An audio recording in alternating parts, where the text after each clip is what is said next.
Hello, good afternoon guys. कैसे हैं आप सभी? आई होप आप सभी अच्छे होंगे। तो गाइस, ये है हमारा होल्डिंग कंपनी का पार्ट सेकंड। कल की वीडियो में हमने देखा कि होल्डिंग कंपनी क्या होता है, उसके advantages, disadvantages, characteristics.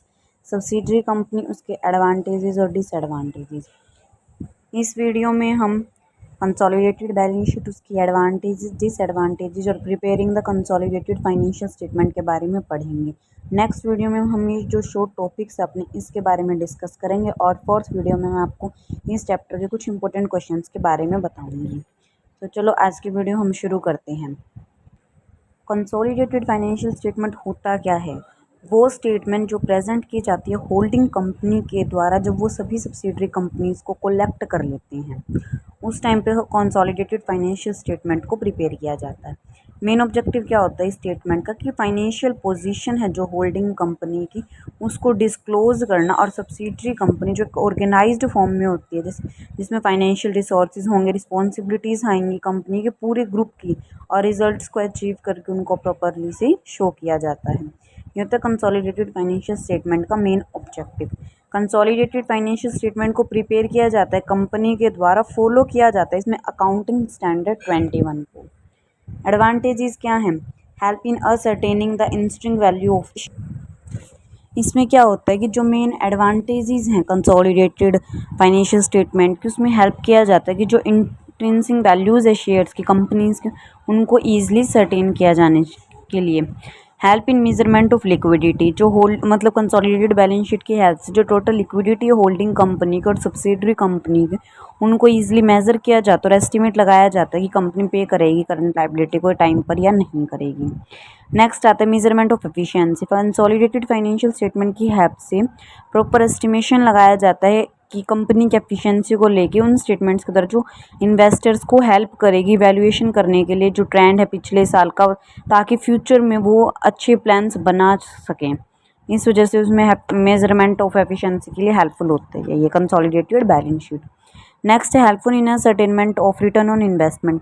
Return on investment major नहीं की जाती सिर्फ डिविडेंड रिसिप्ट ऑन शेयर्स के बेसिस पर, रैदर मेजर यूज़ की जाती है ये शेयर्स ऑफ होल्डिंग कंपनी के बेसिस पर मेजर करने के लिए। जो कंसोलिडेटेड बैलेंस शीट मतलब फाइनेंशियल स्टेटमेंट की हेल्प से जो शेयर्स है होल्डिंग कंपनी के, इन रिवेन्यू प्रॉफिट है जो सब्सिडरी कंपनी का, उसको असर्टेन किया जाता है। Helpful in acquisition of subsidiary company, जो इन्फॉर्मेशन होंगी हमारी शेयर्स को लेके, होल्डिंग और माइनॉरिटी शेयर होल्डर्स हो गए सब्सिडरी कंपनी को, वो कंसोलिडेटेड फाइनेंशियल स्टेटमेंट से रिसीव होते हैं। तो कई बार क्या होता है कि जो होल्डिंग कंपनी है वो डिसाइड करते कि कंट्रोल करेगी सब्सिडरी को, ईजिली एस्टिमेट करेंगी वो कॉस्ट एक्वाइजेशंस की वैल्यू ऑफ माइनॉरिटी इंटरेस्ट के जरिए। Ascertainment of financial position. Consolidated financial statement की हेल्प से जो कलेक्टिव प्रॉफिट है जो ग्रुप्स का, जिसको डिस्प्ले किया जाता है टर्मिनेट करने के लिए एसेट्स को, अनरियलाइज्ड प्रॉफिट की होल्डिंग कंपनी में और सब्सिडरी कंपनी में हेल्पफुल होता है ये display the interest of minority share holder separately. Next आता है हमारे पास disadvantages of the consolidated financial statement. दो ही डिसएडवांटेजेस हैं। Non disclosure of important information, non received the correct information. Non disclosure of important information में क्या होता है कि जो भी वेरियस हमें मिलते हैं कंपनीज के ग्रुप में, तो उनके बेसिस पर कुछ एस्पेक्ट होंगे, profitability, growth, capacity.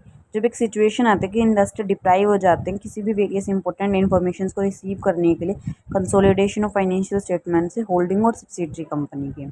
Non received the correct information, जो कुछ मिसलीडिंग इन्फॉर्मेशन होते हैं जो रिसीव करते हैं हम कंसोलिडेटेड फाइनेंशियल स्टेटमेंट से, तो जो एक्टिविटीज़ होंगी सब्सिडरी कंपनी की वो डिफरेंट होती है जो दूसरी कंपनीज की एक्टिविटीज़ होती है, दैन जो स्टेटमेंट होते हैं उस टाइम पे वो सही इन्फॉर्मेशन प्रोवाइड नहीं करती।